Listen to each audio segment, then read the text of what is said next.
Felipe Luiz mais uma vez deixa palmeirense de boca aberta. É isso aí. Após a vitória do Flamengo em cima do Vasco por 2-1, palmeirense lá do Opina Porco rasga elogios a Felipe Luiz mais uma vez.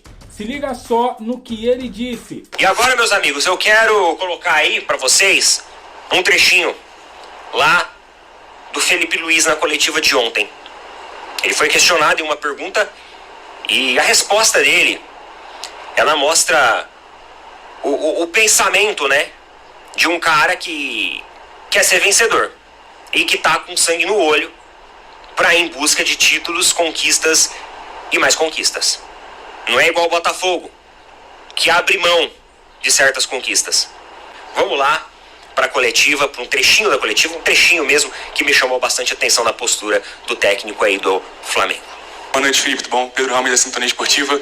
Recentemente o Lédio Carbono do Grupo Globo comentou que o Flamengo não enxerga mais o Vasco como rival. São 32 jogos, 19 vitórias lá do rubro-negro. Eu queria saber se você e o seu elenco têm uma preparação diferente para jogos contra o Vasco ou se é mais um jogo, entre aspas, qualquer. Se realmente essa postura vista pelo comentarista é de fato algo presente no ninho do Flamengo não enxergar mais o Vasco como rival. Obrigado. Você está de brincadeira. O treinador enxerga todo mundo como se fosse o Manchester City. Para mim, sempre o adversário que eu vou jogar é o melhor time do mundo. É difícil, né? Todos os adversários são bons, têm qualidade.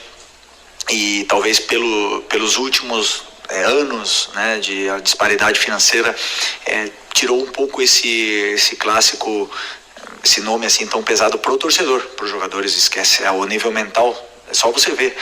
A gente tava 1-0 de vantagem, e os jogadores entraram jogando o jogo da vida, porque clássico é clássico, ele tira o melhor de cada jogador. Os jogadores grandes crescem, jogadores que não estavam tão bem vão apresentar a sua melhor versão. O Vasco teve uma oportunidade grande de melhorar outra vez contra a gente e se organizaram bem para tentar fazer um bom jogo. Então é muito difícil, e isso principalmente tem um peso mental nos jogadores, onde tem como é que eu posso explicar? Se tem uma bola que vai sair e ele acha que dá para chegar, ele vai tentar até o final. Todo mundo corre até o último segundo do jogo, como foi. A gente estava pressionando com o jogador com câimbra, a gente estava pressionando dentro da área do Vasco até o último minuto. Isso o clássico ele tira, né? Então, como eu falei, vão ser 8, provavelmente, né, se o Fluminense ganhar, vão ser 8 clássicos em 12 jogos. Isso mentalmente para os jogadores é um peso grande. Fisicamente, acredito que seja a melhor preparação possível, mas mentalmente é um desgaste grande, porque vocês viram como é que é tenso esse jogo e no limite da agressividade. Eu acredito que é isso. Eu acho que esse é um dos grandes diferenciais do Felipe Luiz para muitos e muitos outros técnicos que estão aí dentro do futebol brasileiro. Além dele ter a cultura da equipe, ele tem o desejo de vencer. Você pode ver que no jogo de ontem, cara, o Felipe Luiz foi subindo linha, né? Foi subindo linha. Em alguns momentos, até parece que, defensivamente, o time está muito alto. E isso pode gerar um perigo num contra-ataque. Pode. Só que várias e várias vezes nas coletivas do Felipe Luiz, ele falou que em certos momentos ele ia assumir esse risco pela vitória. Então, isso mostra a energia com que esse técnico chega na competição. Nenhum time é invencível. Só que aí você tem que ver a forma como vai perder. Que nem, por exemplo, o Vasco ontem perdeu de uma forma ridícula, apática. Segundo tempo do Vasco, o Vasco acabou. E aí a gente entra no outro ponto, que o Pedrinho, ele reclamou da situação do VAR. E galera, assim, eu entendo a reclamação dos torcedores. Se fosse com torcedores do Palmeiras, iriam reclamar também. Se fosse com torcedores do Flamengo, iriam reclamar também. Iriam reclamar. Quando você tem um lance ajustado, a forma como você projeta a linha é muito milimétrico. É por isso que eu falo pra vocês que o lance ajustado, uma, ou ele é considerado impedimento pela regra, ou ele é considerado legal pela regra. A CBF tem que se definir. Muita gente aí comenta, né? O Neto é flamenguista disfarçado de palmeirense. Cara, o Neto, ele é palmeirense, só que ele é coerente, né? Ele fala o que ele vê, o que ele enxerga no futebol brasileiro. E isso que deixa ele com uma credibilidade muito grande, né? Eu sempre trago muito vídeo aqui fazendo reações do Neto, porque o cara, ele é muito bom. Ele é muito bom. E não é só eu que falo isso. Muita gente no comentário diz isso. Então o Neto, ele fala a realidade. E quando ele fala aí do Felipe Luiz, ele está falando da realidade. Felipe Luiz é tudo isso mesmo que ele está falando, né? Felipe Luiz é um técnico muito promissor. Aliás, já está sendo, né? Mas quando ele encaixar aí, né, Brasileiro, Libertadores, se assim, né, a gente deseja que seja, né, vai ainda mais botar o nome dele na lista dos grandes técnicos. Eu tava vendo lá na Tirateima lá da Globo, parece que no Campeonato Brasileiro finalmente vai começar o impedimento semiautomático. Isso vai ser muito bom, porque além de agilizar a análise, ele também traz mais precisão, principalmente em lances onde você tem um ajuste muito grande. Então parece que finalmente a CBF vai tomar vergonha na cara e o Campeonato Brasileiro começa com o impedimento semiautomático. Vamos ver se realmente vai acontecer. A gente espera que sim. Assim, eu entendo os torcedores do Vasco reclamarem e tudo mais.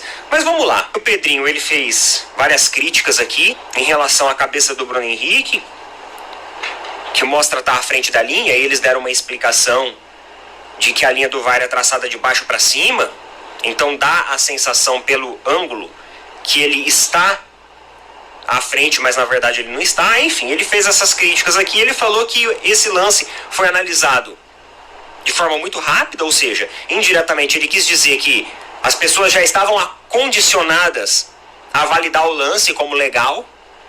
E também ele falou que esse lance poderia mudar a trajetória da partida. Sinceramente, o lance não poderia mudar a trajetória da partida. Aí você fala assim pra mim, olha, mas como? Não, galera, vamos lá, tá?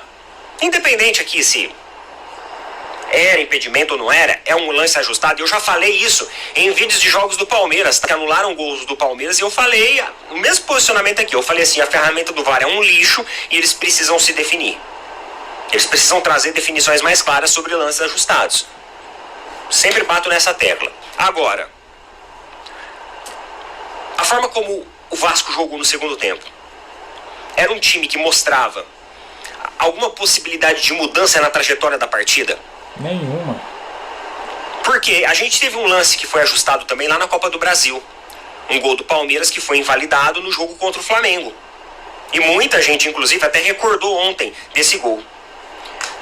Só que quando eu fiz o vídeo de pós-jogo naquela situação lá, eu falei sobre a ferramenta do VAR, eu falei sobre a arbitragem que é um lixo, eu sempre falo sobre isso. Mas acima de tudo, eu também reconheci que o jogo que o Palmeiras fez no Maracanã, que foi o jogo de ida, foi lá que o Palmeiras entregou o jogo. Então, os caras vir e falar assim que o lance poderia ter mudado a trajetória da partida. Eu não acho que é válido isso frente ao segundo tempo horroroso que o Vasco fez.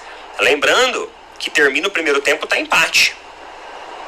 E o Vasco começa o segundo tempo numa rotação infinitamente mais baixa, sendo dominado. Até os próprios vascaínos afirmaram isso.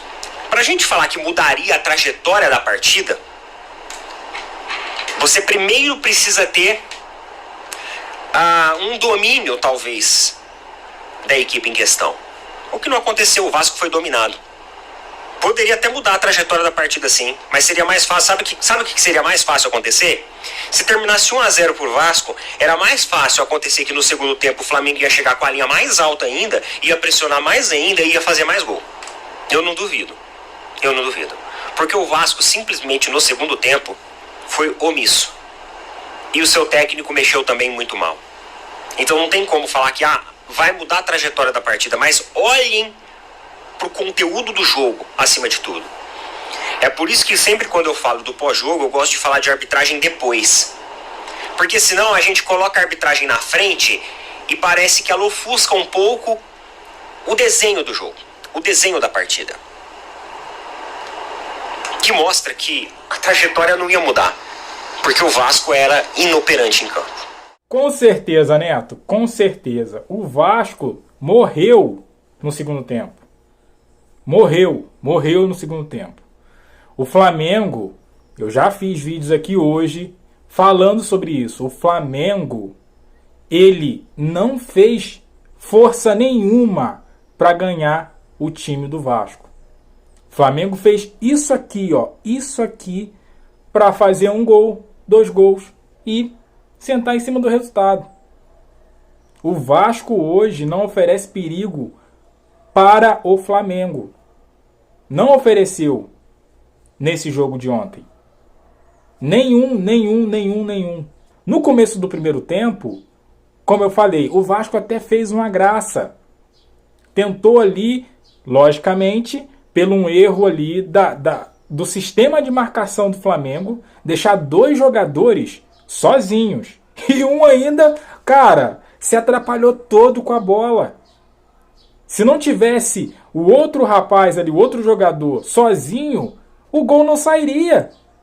Porque o jogador lá, nem lembro quem foi, mas o jogador lá se atrapalhou todo. Bateu no joelho, bateu na canela. Ele não ia fazer o gol. Ia chegar a marcação e ia tirar a bola dele. Mas tinha outro jogador do lado. Com gol aberto. Só ele e o Rossi. Depois disso, o Vasco não fez mais nada. Nada. A bola não chegava no Verratti. Verratti foi coadjuvante no jogo. Aí o Pedrinho veio falar que mudaria o destino da partida. É sacanagem, né? O outro lá, o Pedrosa, que eu fiz também o react, falando que Bruno Henrique deveria ser expulso. Eu, sinceramente, eu não vi esse lance. Não sei o que eu estava fazendo. Eu não vi esse lance do Bruno Henrique dando cotovelada. Se o Bruno Henrique tivesse sido expulso, não mudaria em nada também a partida.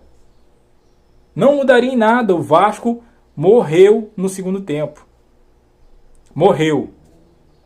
Então, jogar contra o Flamengo desse jeito, torcedores vascaínos, jogadores, técnico, presidente, pode contar, pode somar, é mais uma derrota.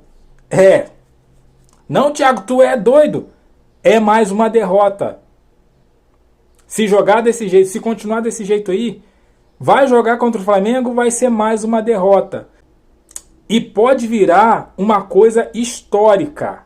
Histórica, já está sendo, né? 19 vitórias em 32 jogos, já é histórico.